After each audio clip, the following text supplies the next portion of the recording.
I'm Chris Lubienski. I'm a professor at Univeristy of Illinois, and I'm here in New Zealand. I'm a Fulbright Senior Scholar working with Professor Martin Thrupp at University of Waikato.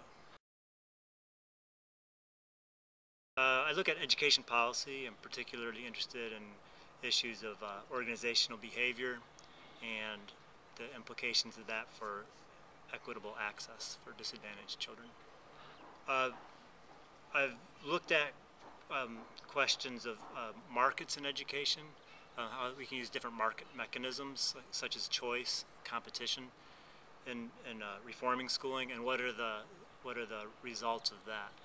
So related to that is a question of what's the role of looking at actual research evidence in policy making? Are policymakers using data when they decide on which policies will be the most beneficial?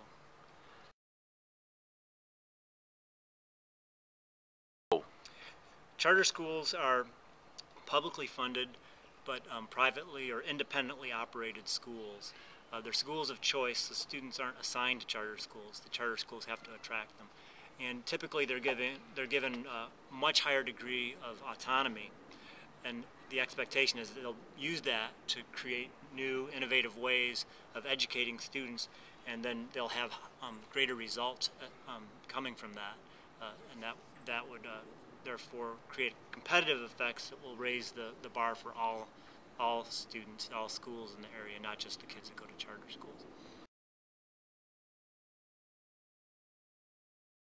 Well, we just put out a book last year where we looked at the primary goals for advancing charter schools, and we focused on the four that were most prominent were innovation, question of equity, are they creating new equitable opportunities for disadvantaged students, efficiency, and effectiveness.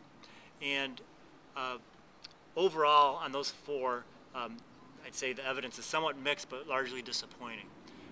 When you look at innovation, they are being innovative, but typically more in administrative areas as far as what's actually happening in the classroom. Although there are exceptions, by and large they do what's already evident in other public schools. And so they're not really serving as the research and development centers that many of the early advocates had expected. In terms of questions like effectiveness, charter schools, again, have mixed results. Many of the studies, including work I've done, find that, that they're underperforming relative to other public schools, to demographically comparable public schools. And there's different reasons for that. And there are some bright spots, some areas where charter schools are excellent schools.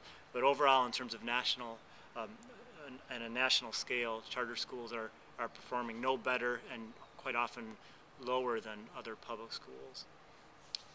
As far as equity, there's reasons to be concerned about the equity effects of charter schools. There does seem to be some sorting associated with charter schools. The question is whether or not that's because parents are using charter schools to seek other school situations for their kids that are more segregated, or is it because the schools are playing on that and sorting kids?